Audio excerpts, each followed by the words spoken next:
और back at home Bihar से मैं हूँ, बिहार शरीफ से।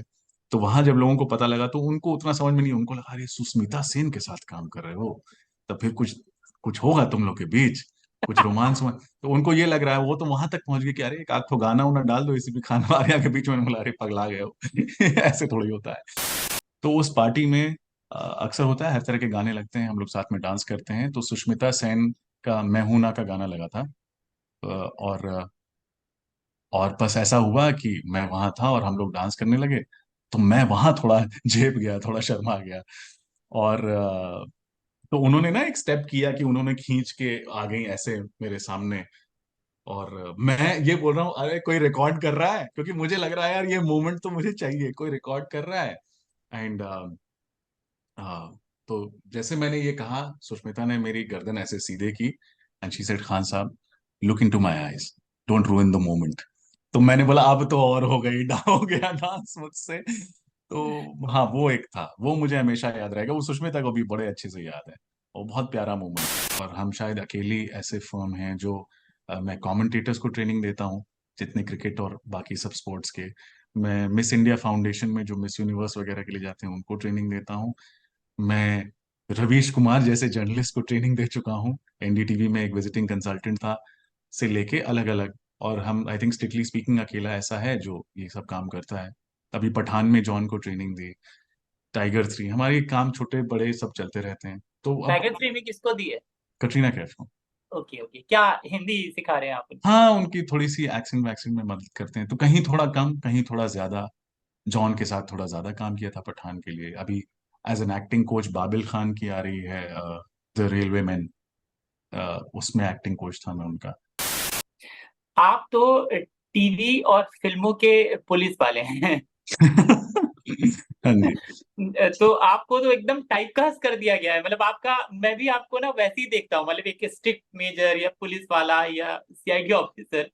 हाँ, नहीं पता नहीं, कुछ कुछ मेरी शक्ल में है शायद, हम्म। जो आई नो ये लोगों को लग जाता है कि पता नहीं, कि ये अपराइट सा ईमानदार सा कॉप में इसको रख सकते हैं बड़ी। बल्कि इत्तेफाक की बात है कि कुछ दिन पहले एक मित्र से मिलने गया था, और उनके मित्र थे जिन्होंने मेरा कोई काम नहीं देखा, वो यूएस में रहते हैं। और मैं आ रहा था, उन्हें पता था ये एक्टर है। तो उन्होंने पहली लाइन बोल दी, यार तुम्हें ना एक कॉप के रोल में कास्ट करना चाहिए। और हम सब हंस पड़े कि यार, और ये एक ऐसा आदमी जिसने कोई काम नहीं देखा। मैंने बोला अब मतलब तुम भी। तो नहीं, ठीक है, अगर अच्छा कॉप का रोल मिलता है जैसे आर्या है, तो जिसमें बहुत सारे लेयर्स हैं, तो अच्छी बात है। वरना अभी बदल रहा है, अभी काला पानी आई है जिसमें मैं कॉप नहीं हूँ। और एक फिल्म आने वाली है उलझन, जिसमें मैं कॉप नहीं हूँ। अभी बधाई हो मेरी आपको। जिंदगी शुक्रिया शुक्रिया। आपको बता रहा हूँ, अभी देखो मैं ना, मेरा पूरा परिवार पुलिस फैमिली आर्मी में है। जी तो मैंने पुलिस वालों के अलग अलग चेहरे और पर्सोना तो मैंने देखा है। जी मतलब आपकी आंखें, आपकी मूछें, आपका कद काठी, मतलब सब कुछ सच में इतना सटीक है जी। कि मतलब ये आपको ब्लेस्ड करके भेजा है ईश्वर ने। हाँ, मतलब मैं शुक्रगुजार हूँ, अच्छा रोल मिले मैं करूंगा, लेकिन हाँ मतलब ज्यादा कॉल सिर्फ कॉप करने के लिए आए और सिर्फ फंक्शनल कॉप है, तो थोड़ा सा लगता है कि यार कर तो रहा हूँ एक, और भी कर चुका हूँ पहले, कुछ और दो। हाँ, अब जब टाइप कास्ट हो जाते हैं उसमें भी मजा आए, इसके लिए क्या करना होता है कि एक कॉप दूसरे कॉप से अलग भी हो, और पर्दे पर तो एकदम अलग दिखे भी, मतलब किसी हम्म। को आर्या देखते समय पिछले किसी फिल्म के कॉप आपके आपने जो निभाया उसकी याद बिल्कुल नहीं आए। ये कितना मुश्किल भी होता है और कितना चैलेंजिंग भी होता है। हाँ, मुश्किल है, चैलेंजिंग है, पर उसमें सबसे बड़ी मदद जो आपकी करती है वो है स्क्रिप्ट। तो उसी में बहुत कुछ मिल जाता है कि ये कैरेक्टर कैसा है। और आर्या की तो स्क्रिप्ट माइंड ब्लोइंग है, मतलब वो सिर्फ एक उसका पेशा कॉप है, लेकिन वो एक बहुत सेंसिटिव ह्यूमन बीइंग है जिसके कई और पहलू हैं। और जो दिखाया गया है वो आर्या के साथ भी जो रिलेशनशिप है वो कई लेवल्स पे दिखाया गया है, तो वो मौका देता है। और बाकी जगहों पे भी मतलब मुझे मिला है, हालांकि मुझे खुद कहने में थोड़ा अजीब लग रहा है, लेकिन आर्या में भी जो लोगों ने देखा है वो बोलते हैं अरे आर्या ये वो। तो फिर आपने और क्या किया है, तो हालांकि हामिद एक सीआरपीएफ वाला है, लेकिन चलो आप बोल सकते हैं कि सिमिलर ढांचे में। तो जब मैं बोलता हूँ हामिद आपने देखी, हाँ हामिद देखी है, आप कहाँ थे हामिद में, ठीक है। तो मैंने बोला कौन सी हामिद देखी है, तो हाँ, वो जो बच्चा है वो सीआरपीएफ वाले को फोन करता है जिसको अल्लाह समझता है। तो मैंने बोला कौन था वो सीआरपीएफ वाला? तो अरे वो आप हैं। तो अगर वहां वैसा हो रहा है तो चलो, मुझे लगता है कि कुछ मैंने अलग किया होगा उसमें।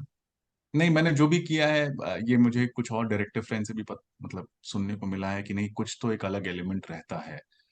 पर वो सबसे बड़ा श्रेय राइटिंग को जाता है। वहां से आपको इंस्पिरेशन मिलती है कि हाँ, इस कैरेक्टर को एक अलग मोड़ दे सकते हैं।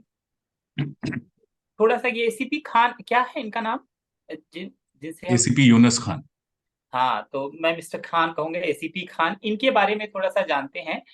किस तरह का किरदार है और कैसे इस बार आर्या 3 में वो आगे बढ़ रहा है, किस तरह के रिलेशनशिप हैं उसके आर्या के साथ बाकी। तो जितना आप छुपा के बता सकते हैं और हमारी दिलचस्पी भी बरकरार रहे कि हम हम्म, शो देखें, तो हमको वो बिल्कुल मतलब। बिल्कुल। तो बताइए तो कैसे। एसीपी खान पुलिस वाला तो है, जैसा मैंने कहा, वो उसका पेशा है। पर वो बहुत ही सेंसिटिव इंसान है, इमोशनल इंसान है। अ, उसकी अपनी एक पर्सनल लाइफ है। अ, और उसकी ऑफ कोर्स कहानी के हिसाब से ज्यादा चीजें बदलती हैं जो उसका इक्वेशन आर्या के साथ। तो शुरुआत में वो सिर्फ अपना काम कर रहा है कि उसने आर्या के पति जो चंद्रचूड़ सिंह बने थे, उनके साथ एक डील हुई थी कि भाई आप मुझे, उसका एक ही मकसद है कि राजस्थान के पूरे ड्रग रैकेट को उसने खत्म करना है। तो उसका उसे एक सोर्स मिल गया था, चंद्रचूड़ सिंह तेज, जो कहते हैं कि हाँ, उन्हें नहीं करना वो धंधा, उन्हें बाहर जाना है, कि हाँ मैं सेफ पैसेज दिला दूंगा न्यूजीलैंड तक, आप मुझे सारे सबूत दे दीजिए। वो पेन ड्राइव पे देना था, लेकिन उससे पहले उनकी मौत हो गई। तो मैं पहले आर्या के पीछे पड़ा हूं कि मुझे वो पेन ड्राइव चाहिए, पागलों की तरह एकदम, वो आते जाते जहां मतलब। और वो नहीं दे रही हैं क्योंकि वो खुद उलझी हुई हैं वो गुंडों और अपने उस सर्कल में। और बाय द एंड सीजन 1 ये बदलाव आता है कि वो दे देती हैं पेन ड्राइव और मैं उनका सेफ पैसेज करा देता हूँ। लेकिन ऑफ कोर्स वो इतना आसान नहीं है, रशियन उनके पीछे पड़े हैं। सीजन 2 में क्या होता है कि मेरी अपनी पर्सनल लाइफ दिखाई गई है, मैं वहां ज्यादा उलझा हुआ हूँ। और आर्या जो है उनको मैं लाता हूँ एक फाइनल कोर्ट हियरिंग के लिए, और वहां वो पलट जाती हैं, वो मुझे धोखा दे देती हैं, जिसके कारण मेरा पूरा वो जो है, इतनी मेहनत जो मैंने की थी, वो सारा बिखर जाता है। फिर हम आगे जाते हैं, मुझे जज साहिबा से भी फटकार लग जाती है, तो मैं ज्यादा प्री ऑक्यूपाइड हूँ सेकेंड सीजन में। लेकिन एंड तक ये हो जाता है कि हाँ, आर्या अब डॉन बन चुकी हैं, अब इसमें कोई दो राय नहीं है। और सीजन 3 में अब क्या है कि अब वो डॉन है, अब किसी से छुपा नहीं है, कुछ नहीं है, और वो सबसे बड़ी डॉन बनना चाहती हैं कि सब कुछ उनके हाथ में हो, सप्लाई भी, प्रोड्यूस भी, सब वही करें। तो अब तो एसीपी खान का एक ही धर्म है कि पकड़ना है। पहले तो वो आर्या को बचा भी रहा था, अभी भी वो एज अ मदर आर्या को जब देखता है तो वो कहना चाहता है कि कहाँ, क्यों, कहाँ से शुरू होके कहाँ आ गए, क्या कर रही हो, तुम्हारी वजह से देखो क्या क्या हो रहा है। तो वो उतना, उसके लिए सॉफ्ट कॉर्नर अभी भी है। वो जो एसीपी खान के अंदर का इंसान है वो उतना सेंसिटिव है कि वो उसको सही राह पे लाना चाहता है, लेकिन हाँ, कानून को वो तोड़ने नहीं देगा। तो वो अपना पेशा करता रहेगा। और इस बार क्या है कि क्योंकि इतना गुजर चुका है हम सब की जिंदगी में, एसीपी खान की जिंदगी में, आर्या की जिंदगी में, कि वो सब बैगेज लेके हम आ रहे हैं। तो अब तो वो डॉन बन गई हैं और मैं टूट पड़ूंगा, फ्रंट फुट पे खेलूंगा और पकड़ना है उसे। तो इस सीजन में और भी ज्यादा एक्शन और भी ज्यादा थ्रिल देखने को मिलेगा।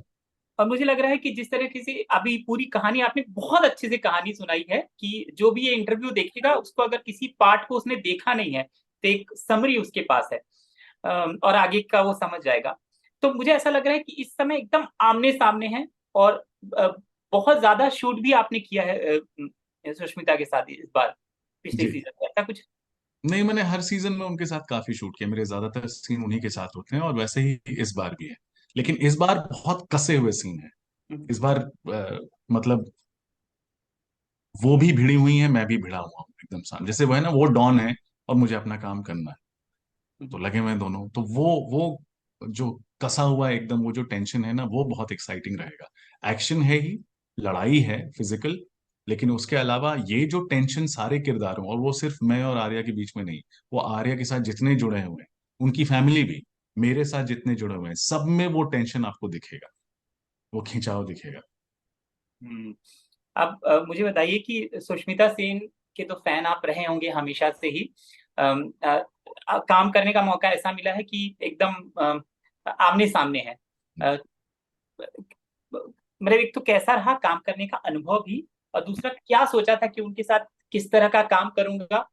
बने तो पुलिस वाले हैं, थोड़ा सा मतलब एक होता है पहले से हम बना लेते हैं यार कभी सुष्मिता के साथ काम करने का मौका मिले तो ऐसा सीन हो वैसा सीन हो, हम्म। लेकिन नहीं, ऐसा। मैंने कभी ऐसा नहीं सोचा था कि काम मिले तो कैसा सीन हो वगैरह। और हाँ, जैसा आपने कहा, अब तो पुलिस वाला हूँ, सामने हो गया हूँ। एक हल्की सी हमदर्दी है उस किरदार के साथ। मेरी वाइफ बल्कि थोड़ा सा डिसअपॉइंटेड थी कि यार कुछ डाल देते, कुछ रोमांस डाल देते। और बैक एट होम बिहार से मैं हूँ, बिहार शरीफ से।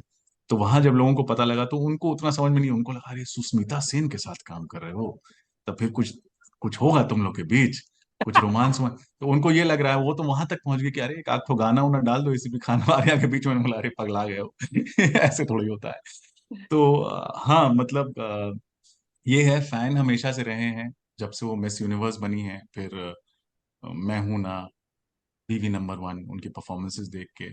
और जब साथ काम करने आए तो बहुत ही सरल पाया, बहुत he giving as an actor हैं, बहुत ही कोऑपरेटिव हैं, बहुत ही प्रोफेशनल हैं। और सबके साथ एक जैसा व्यवहार करती हैं, सबको बहुत प्यार करती हैं। और जब आपके साथ वक्त बिताती हैं तो वो लगता है कि उनका वक्त सिर्फ आपके लिए है। जो आधे मिनट भी अगर हो, अ, वो कई जर्नलिस्ट ने भी एक्सपीरियंस किया होगा अगर आपको उनसे पर्सनली बात करने का मौका मिले। हाँ, और फिर आप डिस्कवर करते हो कि अदाकारा इतनी अच्छी हैं, आप पर्दे पे भी देख चुके हैं और अब आप आमने सामने देखते हो। और वही कारण है कि हमारे सीन्स में एक बड़ा अच्छा गिव एंड टेक होता है। और वो बोल चुकी हैं कई बार, और मैं भी हमेशा कहता हूँ कि एक चीज जो मैं आई लुक फॉरवर्ड टू, वो हमारे सीन्स हैं हमेशा। और वो आपको सीजन 3 में भी देखने को मिलेगा।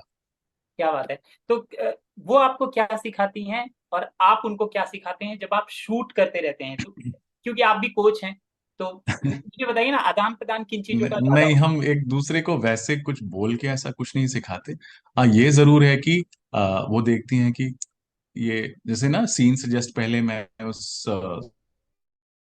समझ लीजिए मेरे दिमाग में चल रहा है मैं कहाँ से आ रहा हूँ, ज्यादा नहीं, अरे खान क्या टेंशन ले रहा है यार, तू तू करेगा, बहुत अच्छा करेगा अभी, I know we are going to rocket, we going to rocket होते हैं।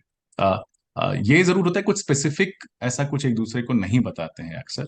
लेकिन सीन के अंदर जब हम परफॉर्म कर रहे होते हैं तो ऐसा उन्होंने भी कहा है कि ये मुझे डायरेक्ट कर रहा होता है, कि ये मुझसे जो कहलवाना चाहता है, जैसे कहलवाना चाहता है, ये मुझे ले जाता है उस तरफ। और मैं भी ये कहना चाहता हूँ कि वो भी ये कर रही होती हैं। एक तो हमारे रोल भी ऐसे हैं ना, कि मैं उनसे एक्सट्रैक्ट करना चाहता हूँ एज अ पुलिस वाला, कि ये बोल दें या ये कर दें या कुछ, और उनका भी है कि वो मेरा ध्यान कहीं और ले जाए। तो एक्चुअली हम दोनों एक दूसरे को while the camera is on direct कर रहे होते हैं। और उस कारण कुछ इन अ नाइस वे एक दूसरे की परफॉर्मेंस को इन्हांस कर कुछ निकलवा लेते हैं, जो कि इन टोटलिटी बहुत अच्छा होता है। वो एक मेजर कारण है कि कि हमारे सीन्स जो हैं वो एक केमिस्ट्री, एक इलेक्ट्रिसिटी उसमें निकलती। सीजन 1 से वो देख रहा हूँ। कहीं वो एक वो भी होता है ना कि कहीं वो, जैसे लाइनें लिखी हैं हमारे यहाँ राम माधवानी फिल्म्स में, हम एकदम स्टिकिंग टू लाइंस वाली एक्टिंग नहीं होती है। माइलस्टोन्स हैं कि ये मोटी मोटी बातें कहनी है जरूर, बाकी आप कैसे कहें आप देख लीजिए। तो अगर हम में से कोई भटक गया, तो जिस तरह से दूसरा लाता है ना सामने, वो वो बहुत बहुत इंटरेस्टिंग होता है। मैं स्पेसिफिकली नहीं बता पाऊंगा, लेकिन अगर सीन दिखाऊंगा तो आप समझेंगे। और आई आई यहाँ कहा भी अंडरस्टैंड। जाता है हाँ कि आई मिस्ट। अंडरस्टैंड। हाँ, माधवानी, मुझे ऐसा लगता है कि क्योंकि सब ये कॉमन सेंस की बात होती है कि एक पुलिस वाला इस सिचुएशन पे कैसे बात करेगा, तो आप अपने कॉमन सेंस का इस्तेमाल करें और डायलॉग को ऐसे इंप्रूव करें ताकि जब आप परफॉर्म कर रहे हो तो वो कंफर्टेबल शब्द आपके होंगे, जी। राइटर के शब्द नहीं होंगे। हाँ, वो तो वो करते हैं। और उनका मानना है कि मिस्टेक्स आर वेलकम।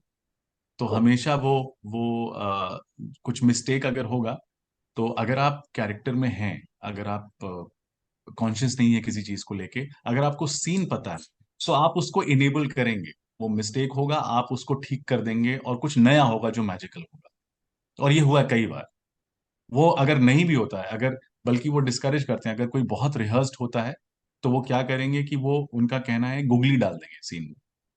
ठीक है, दो लोगों के बीच सीन हो रहा है, वो तीसरे को भेज देंगे अचानक से। नाउ डील विद इट, ये लाइफ है, डील विद इट। और अगर आप उस सिचुएशन में उस वक्त हैं तो आप कुछ कुछ कर देंगे जो मैजिकल होगा, और वो कैप्चर करते हैं। एक ट्रिविया, तीनों भाग हैं, बहुत सारे ट्रिवियाज होंगे जो आप अपने साथ रखेंगे, लेकिन एक सबसे वो ट्रिविया जो हमेशा याद आता है जब आर्या की बात होती है, वो कौन सा है, जो वो किस्सा, वो ट्रिविया?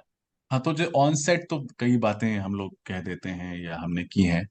ऑफ सेट एक चीज हुई थी, जैसे मैं, I would like to believe कि मैं जब एक एज एन एक्टर काम करता हूँ तो ठीक है, बड़े बड़े नाम आते हैं, मैं इंटिमिडेट, जैसे अभी सबसे बड़ा नाम तो सुष्मिता सेन ही है मेरे सामने।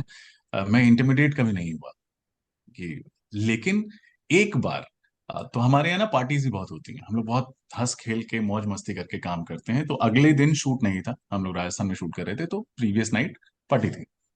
तो उस पार्टी में अक्सर होता है हर तरह के गाने लगते हैं, हम लोग साथ में डांस करते हैं, तो सुष्मिता सेन का मैं हूं ना का गाना लगा था। और बस ऐसा हुआ कि मैं वहां था और हम लोग डांस करने लगे, तो मैं वहां थोड़ा झेप गया, थोड़ा शर्मा गया। और तो उन्होंने ना एक स्टेप किया कि उन्होंने खींच के आ गई ऐसे मेरे सामने, और मैं ये बोल रहा हूँ अरे कोई रिकॉर्ड कर रहा है, क्योंकि मुझे लग रहा है यार ये मोमेंट तो मुझे चाहिए, कोई रिकॉर्ड कर रहा है।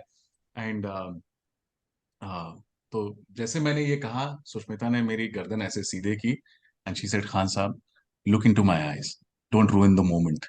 तो मैंने बोला अब तो और हो गई हो गया डांस मुझसे। तो हाँ, वो एक था, वो मुझे हमेशा याद रहेगा, वो सुष्मिता को भी बड़े अच्छे से याद है। वो बहुत प्यारा मोमेंट था। और अकेले एक ऐसी जगह है जब मैं थोड़ा शर्मा सा गया, और फिर हमने डांस किया और बड़े अच्छे से किया। किसी ने रिकॉर्ड किया था? हाँ जी, एक कॉस्ट्यूम हिस्ट्री का कुछ? असिस्टेंट है अंकना, चीफ असिस्टेंट है कॉस्ट्यूम में, उन्होंने रिकॉर्ड किया था, तो और मुझे जो आप मैंने बहुत बाद में देखा। हाँ जी, मुझे आप भेज देंगे, ताकि जब ये बातचीत कर रहे हो मैं बगल में लगाओ उसको। मैं कोशिश करूंगा, मैं उनको कोशिश करूंगा उनसे निकलवाने की। विकास, मैं आपका फिल्मोग्राफी देख रहा था, 17-18 साल का काम दिखता है गूगल में आपका। मैं बहुत अंडरडॉग देखता हूँ आपको, बहुत अच्छा काम करते हैं, बहुत अच्छे एक्टर हैं, लेकिन अंडरडॉग हैं।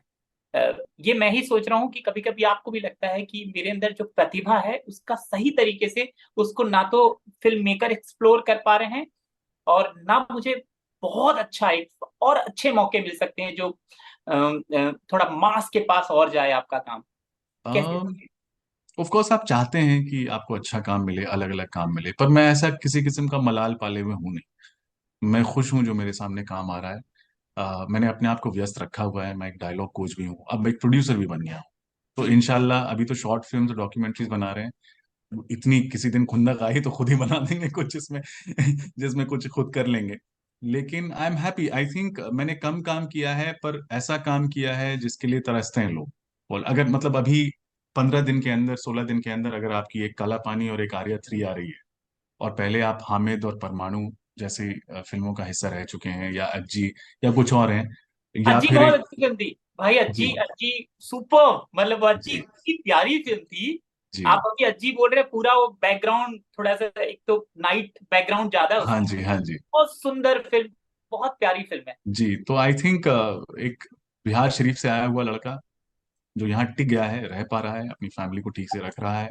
मेरी बहुत ज्यादा ऐसी एम्बिशंस नहीं है, रह पा रहा हूँ अच्छे से, दाल रोटी के साथ तड़का हो रहा है, बस इतना काफी है। अभी ये 2 काम आए हैं, उम्मीद है कि और आएगा।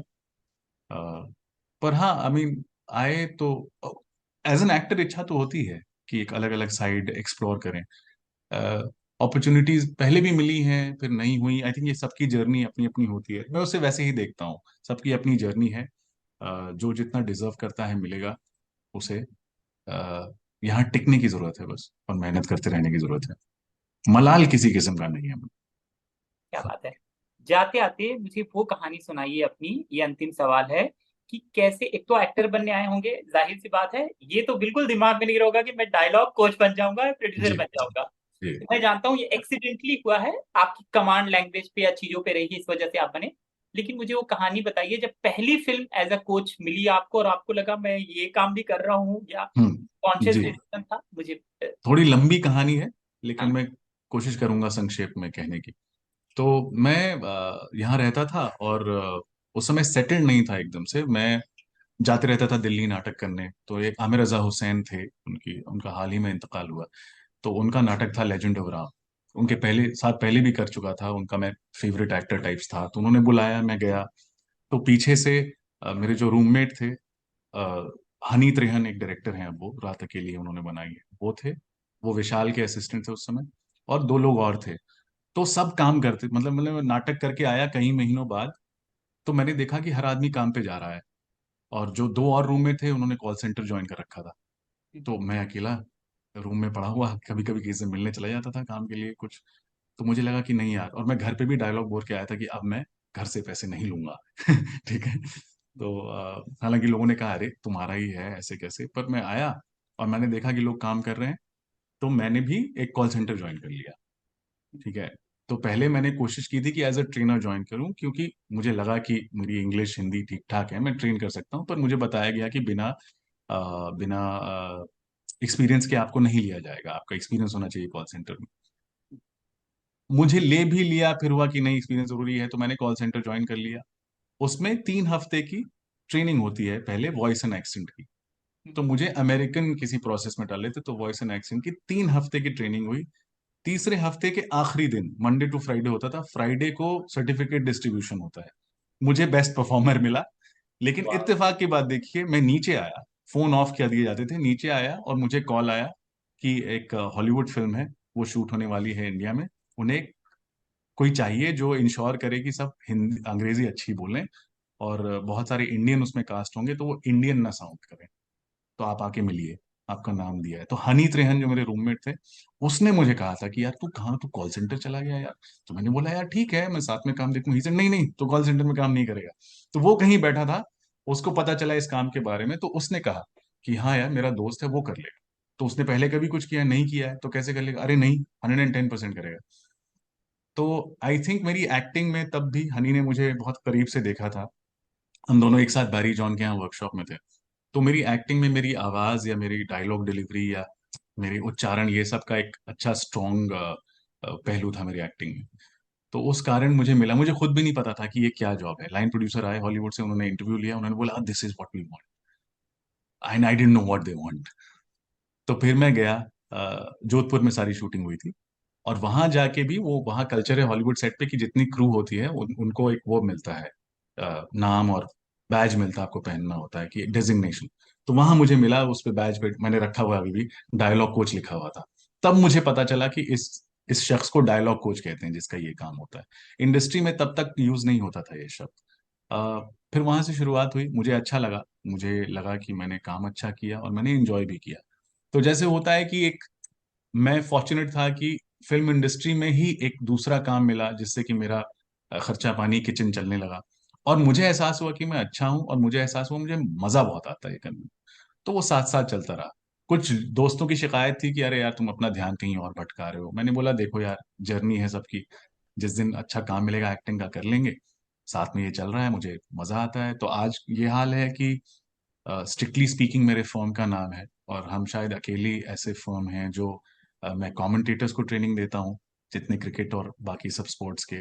मैं मिस इंडिया फाउंडेशन में जो मिस यूनिवर्स वगैरह के लिए जाते हैं उनको ट्रेनिंग देता हूँ। मैं रवीश कुमार जैसे जर्नलिस्ट को ट्रेनिंग दे चुका हूँ, एनडीटीवी में एक विजिटिंग कंसल्टेंट था, से लेके अलग अलग। और हम, आई थिंक स्ट्रिक्टली स्पीकिंग अकेला ऐसा है जो ये सब काम करता है।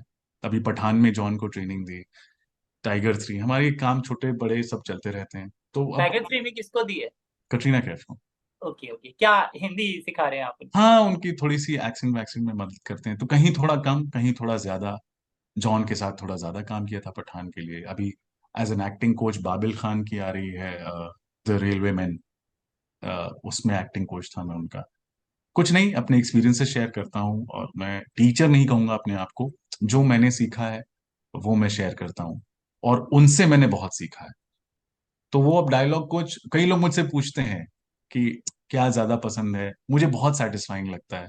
उसमें बहुत कम पैसे हैं कंपेयर टू जो मुझे एक्टिंग के लिए मिल जाएंगे, लेकिन मैं उसे छोड़ूंगा नहीं, वो साथ साथ चलता रहेगा। और अब तो मेरे साथ और लोग भी हैं, मेरी पत्नी है, कुछ और मित्र हैं जो ये साथ काम करते हैं। तो कहीं ना कहीं अगर कोई प्रोजेक्ट आता है, हमें लगता है कि हम ये कर सकते हैं, हम करते हैं। अच्छा, एक डायलॉग कोच के उसमें आप मुझे बताइए कि आज जब मैं आपसे बात कर रहा था तो मेरा परफॉर्मेंस कैसा लगा नहीं, आपको? बहुत बढ़िया सर, बहुत बढ़िया। बहुत बढ़िया। मुझे पता है कि आजकल भाषा पर उतना ध्यान नहीं दिया जाता है, हम सब की, किसी की भी बहुत अच्छी नहीं है, कई मतलब आप, मेरी अच्छी नहीं है, मेरी ना हिंदी परफेक्ट है ना इंग्लिश परफेक्ट है, लेकिन कोशिश होती है कि जो बोलूं सही बोलूं। अनफॉर्चुनेटली तादाद भी बहुत हो गई है आज की, कि आई थिंक सबका ट्रेन होना आसान नहीं है। अ, पर हाँ, मेहनत करते रहना चाहिए, इम्प्रूव करते रहना चाहिए। आपकी बहुत माशाल्लाह एकदम करेक्ट है sir. Thank you so much, यही तो सुनना था मुझे।